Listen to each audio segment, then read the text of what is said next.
Fondo, cuando el 10 de febrero, me acuerdo que esa noche me mando Tusi, no me pegaba, me mando media pastilla, no me pegaba, y en un momento me mando Queta, que fue el peor error del mundo, ¡pum! Bombazo en el pecho, preinfarto al piso, me desmayo, y al toque se toca un loco, me levanta, me abraza, y me dice, Tommy, la estás quedando, si no te calmas la quedás. Y yo ahí empecé a escuchar la música y la gente cada vez más lejos, más lejos, más lejos, más lejos, y la visión se me iba apagando. Y ahí me acuerdo que lo primero que pensé fue, tengo dos hermanitos que me aman, tengo una mamá que me ama, no puedo morir así. Y el loco de la nada me dice, me pega un impacto acá, y me dice, volviste, mi cuerpo hace, salgo, me lleva al paramédico al lado, a la ambulancia, y el paramédico al lado cuando llego me dice, tuviste un preinfarto, lo que te pasó, bueno, fue muy grave, si no tenías a esa persona que te baje, cuando te desmayaste te morías, porque el corazón sigue latiendo. Y me dice, ¿quién te ayudó? Y me doy vuelta y le digo, él, y lo miraba, ¿quién me dice? Le digo, él me ayudó. Y cuando yo me doy vuelta, otra vez a verlo, no había nadie. Y ahí entendí que Dios me dio una segunda oportunidad y que esa persona que yo veía fue realmente un ángel que me mandaron. Que cuando mis amigos se enteran lo que me pasó y yo les cuento, me dicen, Tommy, al lado tuyo no había nadie. Cuando te caíste al piso, te levantaste solo y te quedaste mirando para adelante toda la noche. Cuando le cuento a mi mamá esto, nada, me dijo, si vos te ibas, yo me iba atrás tuyo. Y que mi mamá me diga eso con dos hermanos más chiquitos, dije, no puedo hacerlo de vuelta, sería muy egoísta. Y ahí entendí que tuve una segunda oportunidad de vida y que tenía que cambiar. Y estoy haciendo las cosas bien.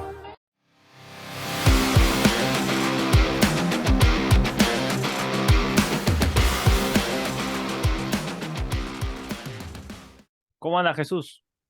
Bien, ¿y tú, Jonathan? Un Bien, saludo. gracias a Dios. Todo en orden.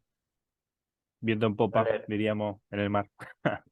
Qué bueno, qué bueno, qué bueno. Gracias a Dios, qué bueno. Che, Ya. aprovecho. Dale, decime, ahora te digo yo. No, no, no, qué bueno ya que estamos ocupados, porque no hay nada peor que estar sin hacer nada. Yo te quería preguntar, ¿viste? No sé si pudiste ver el videito ese que te mandé. Recuérdame cuál, porque yo he estado Te, viendo man- varios videos esta semana. te mandé un videito así cortito de un corto de YouTube Ujú. o de Instagram, no me acuerdo. Al celu, ayer o anteayer, no me acuerdo. Posiblemente si me lo enviaste hace como 2 días yo andaba de viaje, entonces Ah, déjame bueno. ver. Tal vez y sí lo vi, ¿eh? Tal vez. Eh, El de Laurato Acosta. Ah, ese Sí. sí, ese es de Instagram, entonces no lo vi porque es Instagram. Los de Instagram los suelo ver. Lo que pasa es que yo tengo como 4 cuentas de Instagram, créeme que me vuelvo loco de todo lo que tengo Mm. pendiente siempre que revisar. Ahora, ¿sabes qué? Eh, Me gustaría poder compartirlo, que lo veamos, si se puede, ujú, no sé. Tiene sí, una cosita que pueden ser disparadoras y a su vez tengo dos textos que me gustaría analizar con vos respecto a todo esto de la sana doctrina. Después vos podés traer más si querés y los leemos también y conversamos un poco. Pero a ver, déjame ver si lo puedo poner. A ver, dale, dale, dale. Tú eres anfitrión, por lo que tú puedes, tienes todos sí, los... acá, ahí. Fondo, cuando el 10 de febrero, me acuerdo que esa noche me mando Tusi, no me pegaba, me mando media pastilla, no me pegaba, y en un momento me mando Queta, que fue el peor error del mundo, ¡pum! Bombazo en el pecho, preinfarto al piso, me desmayo, y al toque se toca un loco, me levanta, me abraza, y me dice, Tommy, la estás quedando, si no te calmas la quedás.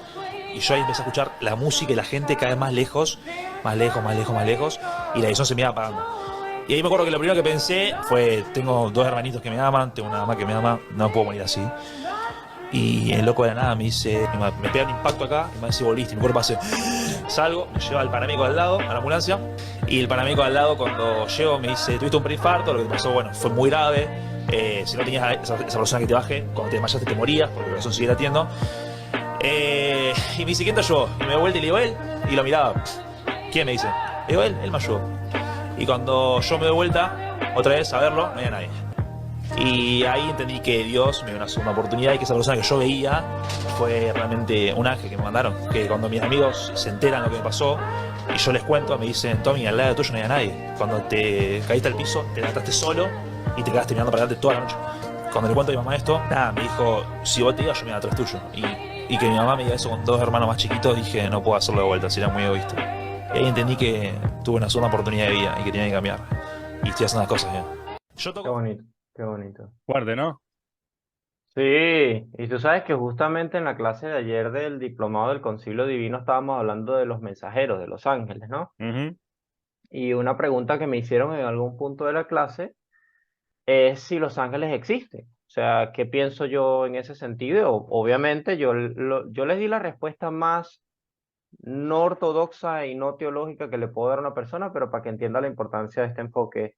Hermano, yo también tuve una experiencia sobrenatural con un ángel hace años, yo la tuve. Wow. Y la realidad, claro, lo mío no era, gracias a Dios, no era que me estaba muriendo, pero fue un letargo. Yo me estaba quedando dormido y pude ver Mirá. algo.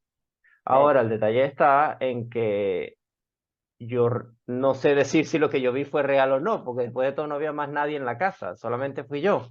Pero sí recuerdo, en base a eso, decirle a la gente, yo tuve esa experiencia, mucha gente ha dicho que ha tenido esa experiencia, entonces, o hay una locura colectiva o todos estamos diciendo la verdad, que vivimos algo. Entonces, la creencia particular de Los Ángeles, a mi criterio personal, es muy real. O sea, es un mundo en el que yo creo Mm. realmente. Ahora, tú puedes estudiar el mundo de Los Ángeles desde un ámbito teológico, claro que sí, como también puedes simplemente quedarte con la duda de que si hay o no hay entidades allí. La parte que a mí me parece fuerte de este tipo de cosas es que no están allí por estar, o sea, algo hacían, algo estaban haciendo por ti, ¿sabes? Que es una de las cosas que más llama la atención. Claro, sí, sí. Analizando un poquito esto y para ir metiéndonos en la parte, digamos, más teórica, Ujú, por ahí en el enfoque de este tema de Los Ángeles, que después quiero pasar a otro, pero está bueno. Primero, no desde mi punto de vista, ¿no? Yo voy a tratar de asumirlo desde mi punto de vista. ujú, Yo no invalido estas experiencias, al contrario, para mí son experiencias fuertísimas que vienen de parte de Dios, que nos ayudan a ver a Dios obrar. Eh, Son revelaciones en ese sentido, porque así fue con Pablo, por ejemplo. Eh, Pablo iba camino a Damasco a matar gente y de repente se cruzó con Jesús y los que estaban ahí no lo vieron, como este chico. Él dice que estaba en el piso, que le había agarrado un preinfarto y dice que alguien lo abrazó, lo levantó, lo puso de pie. Sin embargo, los amigos de él dicen, vos te levantaste solo, Tommy, le dicen. Y después dice que lo mantiene abrazado, que lo lleva, dice que lo corre, que lo lleva a un lado y le habla en su lenguaje. Le dice, Tommy, mirá que si no te calmás la quedás. Y me hace acordar a cuando Jesús le dice a Pablo, le dice, em, ¿por qué me persigue? dura cosa te es dar cosas contra el aguijón, le dice. Cuando le dice, Tommy, si no te calmás la quedás, si vos me decís a mí la quedás, yo entiendo, no sé, ¿qué traducime porque no entiendo nada. Claro, te morís, o sea. Pero bueno, a un español, si le decís la quedas, es otra cosa, es una cita amorosa, ¿entendés? Ujú, Eh, pero para él era la muerte. Y para Pablo, el dar cosas contra el aguijón es la cabeza durez. Pero eso en la literatura judía no existe esa frase. No existe, solamente existe en la frase en la literatura griega. Entonces vos fijate cómo Jesús ya le denota un llamado, ya le habla en su propio lenguaje, porque Pablo era muy conocedor de los escritos griegos, de hecho lo cita a morir en las cartas y en el Areópago, sobre todo cuando se encuentra para debatir con griegos, ¿no? Entonces, veo en tratando de analizar la naturaleza de esa circunstancia, no se puede negar la experiencia subjetiva de la persona porque no era él él no estaba haciendo nada, no se estaba levantando, él no estaba haciendo nada, sin embargo, él se levantó. Entonces hay como una paradoja ahí que mantiene la existencia del mundo espiritual, así claro, como mantiene la realidad de todo lo que nosotros creemos y no podemos comprobar. Cuando decimos que creemos en la palabra de Dios, lo que estamos queriendo decir es que creemos que realmente Dios imprimió su voluntad en los hechos de la naturaleza, en los hechos de la historia colectiva, en los hechos en lo que narra la Biblia, etcétera. Entonces, es un postulado de fe, es una deducción que nosotros hacemos a partir de considerar la realidad revelación. Pero no podemos demostrarla, solamente la creemos y obramos a partir de eso. Entonces, en esta experiencia, el mundo espiritual es como que al mundo espiritual él no podía acceder cuando quiere porque quiere. No, el mundo espiritual acudió a él, acudió a él. Y como decís vos, por algo acudió a él, por un servicio, por una ayuda. Y él sí, dice, no me acuerdo cómo dijo, que lo rescató, lo hizo volver en un momento, dice que le pega, ¡pah! Dice, le pega acá en el pecho, que probablemente ese impacto en el pecho tenga que ver con algo que le pasó en el corazón, ¿no? Eh, y dice que sintió que volvía, o sea, así como se alejó, volvió. Entonces es una experiencia muy linda, me parece una experiencia muy linda y de cómo también estamos en algún sentido constituidos para escuchar la voz de Dios, ¿no? Yo no sé si era un ángel eso, él dice que era un ángel, lo estaba postulando porque no sabe, ¿no? Eh, pero de la misma manera Jesús se le apareció a Pablo, digamos. Claro, Eh, entonces, digo, el mundo espiritual es real. Ahora, que sea real no significa que lo tengamos que ver con los ojos. Entonces, a mí me han enseñado y creo que tradicionalmente en el cristianismo se enseña que los ángeles son algo que están acá flotando, que están acá andando por el espacio, que tienen una materialidad, que se pueden materializar, digamos, etcétera. Y yo no sé cuánta bueno, verdad hay en esos axiomas. irónicamente dicen que se pueden materializar, pero no sienten, no comen y no tienen sexo. Que eso es una cosa que a mí me da Ah, bastante ¿viste? risa. Sí, porque o se materializan o no se materializan, o sea, o Claro. son tangibles o no. Eso, wow, no es que no sé realmente, lo digo porque tengo entendido en esta reunión también le vamos a dar continuidad a un tema que no cerramos del todo. Mm, Yo estaba haciendo una reflexión hace un rato con un hermano de la escuela Alejandría para un rollo de la escuela, que ese rollo se va a llamar eh, la importancia de lo sobrenatural. Y no me estoy yendo tanto a hablar de experiencias, sino que me voy más a hablar de por qué la Biblia hay que entenderla con un ángulo sobrenatural abierto. O sea, por qué tienes que ver que la Biblia tiene su matiz sobrenatural y no se lo puedes andar sacando a conveniencia. Porque eh, una de las cosas que yo te diría que este tipo de experiencias de gente así te recuerdan es que hay mucho que no sabemos. Hay mucho que no sabemos sobre el mundo invisible. Entonces, eh, pretender, como algunos, sabes que yo publiqué mi artículo sobre Génesis 6 recientemente lo terminé en la Escuela de Alejandría, se llama un comentario exegético, no, se llama exegesis, una exegesis, un análisis exegético a Génesis 6, así se llama mi artículo. Y mi artículo es un artículo que yo lo modifiqué casi completamente, donde dividí por tópicos, por temas, que si la simiente de sed, el origen de la interpretación judía medieval, qué pensaban los judíos medievales, qué pensaban algunos padres de la iglesia. Bueno, toqué todos esos tópicos y finalmente me fui a la conclusión final, que es que, de hecho, los personajes de Génesis 6 son seres celestiales. No hablé más al respecto, no hablé más al respecto. No lo vi necesario. Pensé que ya había abordado todo, mencioné todo lo necesario. Lo interesante no fue eso. Lo interesante fue, una vez que yo publico el artículo en redes sociales, eh, me salieron los típicos hermanos cristianos negadores. No, ahí habla de la simiente de Seth, pero por primera vez, por el hecho de que el artículo, primero que el artículo, aunque lo terminé recientemente, el trabajo en base al artículo he llevado años conmigo, años, te estoy hablando de 8 años estudiando este caso de Génesis 6. Lo termino, lo sintetizo, lo hago de la forma más clara posible con conclusiones contundentes, pero no es, no, esto es lo que yo pienso, no, esto es lo que el texto dice. Ahora, usted puede decir si acepta o no acepta lo que el texto dice, es otra cosa, pero eso es lo que el texto dice. Y tengo toda esta evidencia a favor.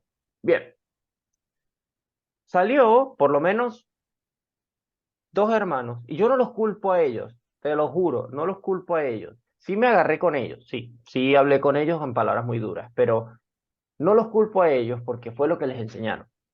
Y hubo una ocasión en la que uno de ellos me dijo, uno era una hermana, el otro era un hermano. El hermano dijo algo así como, bueno, mi convicción personal es que estos no son ángeles, porque los ángeles son seres asexuales, que Jesús dijo que... Yo sí le dije de forma bastante dura, me decepcionan mucho sus convicciones, hermano, porque yo también soy cristiano y Jesús no dijo eso. Lo siento. Y él se molesta conmigo porque dice, no, es que por ser académico vale más. No, es que usted está repitiendo algo de gente que no estudió, de gente que no respeta el análisis, que no respeta la institución, que no respeta el rigor académico. Hoy en día, en la academia, por lo menos anglosajona, nadie cree en la simiente de Set. Nadie. Se propone, se explica como una postura alternativa que existió, pero es obsoleta, no tiene peso, ya no la tiene porque la academia tiene algo que es que a partir de cierto punto en adelante tú no puedes seguir empujando una teoría que no tiene base, ya lo sabes. ¿Ok? Esa persona me dijo eso con las convicciones. Ok. Y yo le dije eso, que sus convicciones me decepcionaban. Hubo otra persona, una hermana, que me dijo, yo siempre he visto imposible que una mujer, porque yo sé, yo he parido y una mujer para poder parir un gigante, que no sé qué más.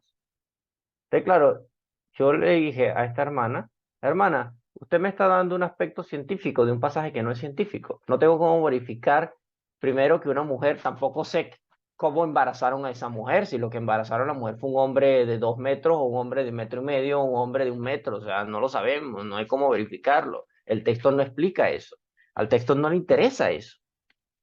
Solo le digo que si usted entiende el texto, verá de hecho que la palabra gigante no está ahí. Ahí está la palabra nefilín que implica otras cosas, otras connotaciones. Bien.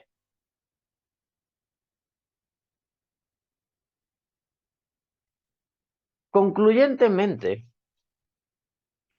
a mí me quedó dos reflexiones a mí personalmente de esa discusión en ese chat.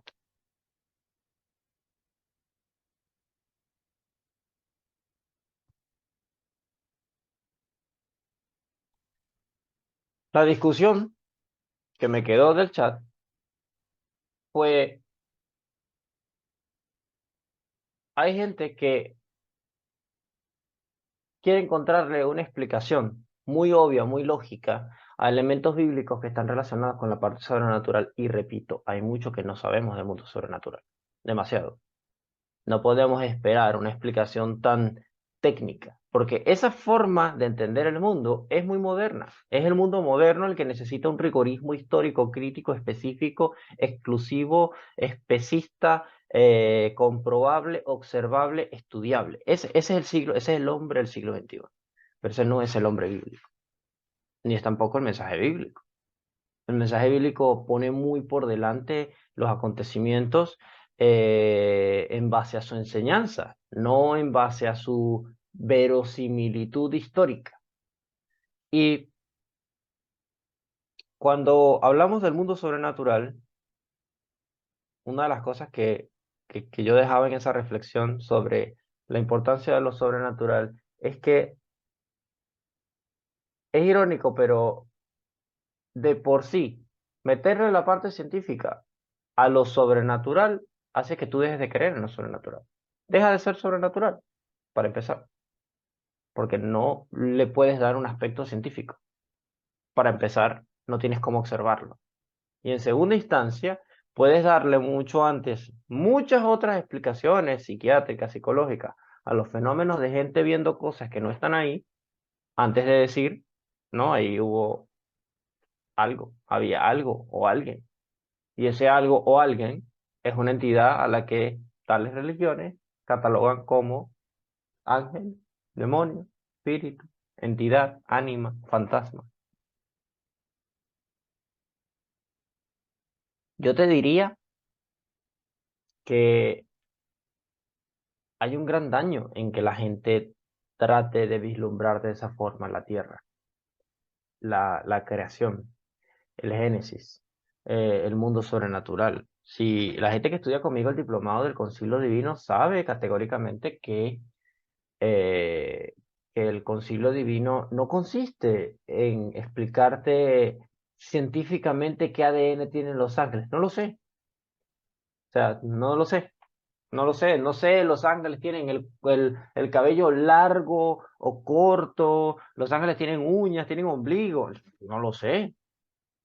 O sea, pero la gente tiene esas dudas pensando que son legítimas, tomando en cuenta, sin tomar en cuenta que el texto bíblico no son dudas de un autor del texto bíblico. El texto bíblico va a otro tipo de preguntas. Estudiando el libro de Jubileos, hay algo que a mí me llamó mucho la atención. Yo estoy estudiando el libro de Jubileos como un comentario al libro del Génesis. Y me enfoco mucho en patrones.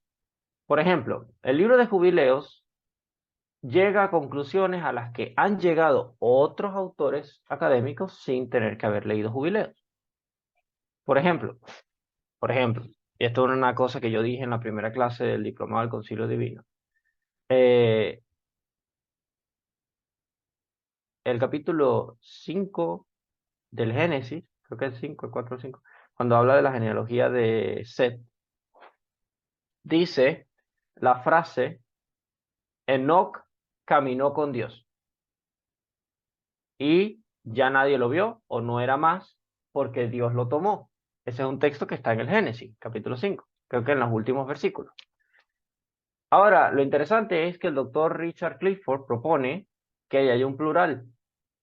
Enoc caminó con Ja Elohim y ya no era más porque Elohim lo tomó. Fíjate que los dos Elohim son distintos. Ja Elohim es el primero, el segundo es Elohim nada más. Algunos dirían, eso es irrelevante, pero para un escritor hebreo no es irrelevante porque los hebreos no lo escriben por escribirlo. Se ha propuesto, y es lo que propone el doctor Richard Clifford, que la primera lectura se tiene que leer, caminó Enoc con los dioses y ya no estaba más porque Elohim lo tomó, porque lo tomó Dios. Entonces ya sabemos que hay dos grupos. Un grupo en el que camina y otro grupo que es el que se lo lleva. Un hermano, entendiendo mis palabras, dijo, se puede traducir caminó Enoc con los ángeles. Bueno,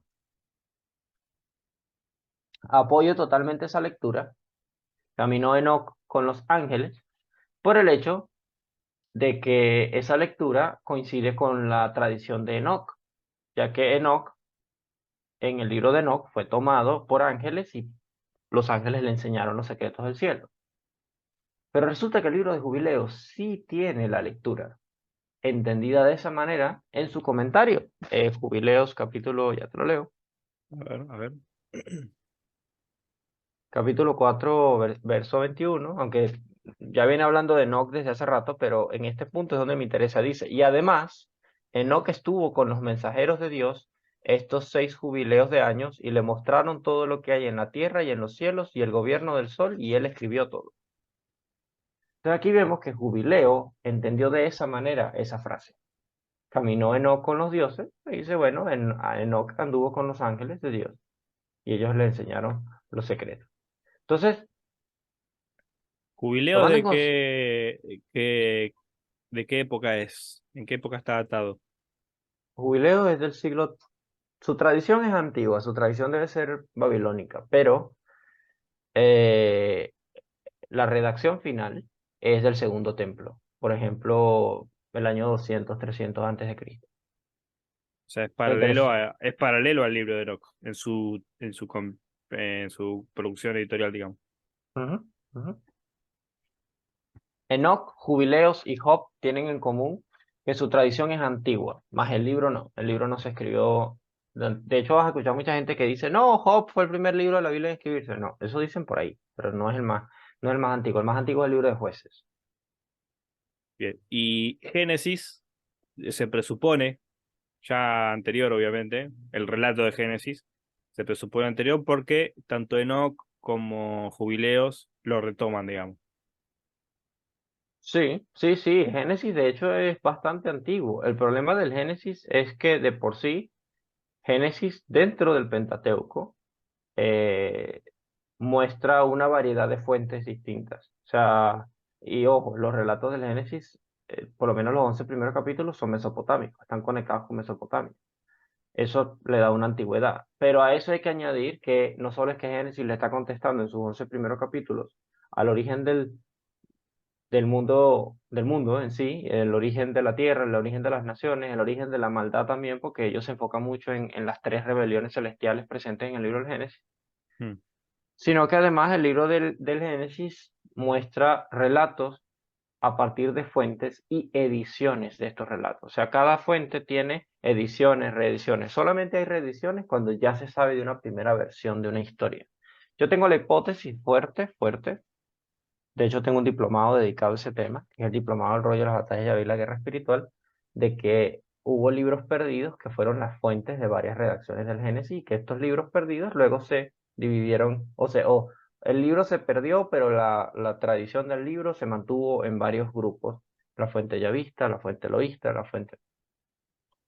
estos libros, pues, hay varios que de hecho los menciona el mismo libro de Génesis, el libro del justo, el libro de Yasser, el original, obviamente, el verdadero, el libro del rollo de las batallas de Yahvé, el libro de las genealogías o el rollo de las genealogías, que se entiende era una crónica de todo el linaje de Adán, y El así libro del sucesivamente. pacto. El libro del pacto también se menciona, lo que pasa es que yo no estoy muy seguro si el libro del pacto incluía eh, una extensión, porque por ejemplo, tú ves que el libro de Yasser original, aparentemente, según lo entiende Samuel, no se perdió en el Génesis, se mantuvo. El Génesis relata cosas que estaban contenidas en el libro del justo, y el libro del justo se siguió usando y se siguió escribiendo hasta los tiempos del rey David. Posiblemente en los tiempos Claro. del rey David fue que se perdió. Ahora, como digamos, para llegar a aterrizar el tema, ¿no? Ujú. ¿Es sano, digo, es sano en la iglesia, en la congregación, que se baje una línea así eh, tan la Biblia cayó del cielo, esto es palabra inspirada, todo esto que está acá es así? El relato de Génesis 6 es así como te lo cuentan, no hay ninguna reelaboración, esto es palabra de Dios literal. ¿Hasta qué A punto es ver, sano no contemplar, digamos, el aspecto, digamos, científico del texto? O sea, digamos, me refiero a las ciencias bíblicas. sí. Ah, ok. Sí, pues científico es muy distinto a ciencias bíblicas. No, no, Las me ciencias, refiero a ese, no contemplar ese carácter, digamos, eh, nuestro de análisis, de crítico respecto al texto. sí.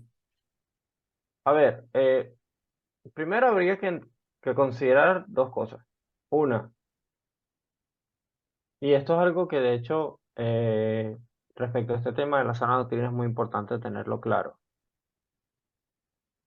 Tener o buscar seguir la sana doctrina, aprender la sana doctrina, estudiar según la sana doctrina, no implica no hacerte preguntas como la que me acabas de hacer, que dentro del texto bíblico puede ser cuestionable. Por lo menos algunos defensores a ultranza de la pseudo sana doctrina que defienden algunos, te van a decir que la Biblia no se puede cuestionar. Ah, claro, pero ellos tienen que arrastrarla a un punto de vista, el de ellos, por supuesto, ¿no? El punto de vista de ellos, y ese es ese el que no es cuestionable, no a nosotros nos cuestionan ellos todo el tiempo. Pero el texto bíblico en sí, como diría mi querido hermano Luis Quiñones Román, es como nuestro principal foco de estudio. El texto del Génesis, por ejemplo, es autoritativo y es el que tiene la última palabra en cuanto a qué opina Enoc del Génesis, qué opina Jubileos del Génesis, qué opina cualquier comentario del Génesis. O sea, el libro del Génesis es el más antiguo, por lo tanto, es el que vamos a tomar en cuenta y vamos a ver qué entienden estos libros de él, del libro del Génesis.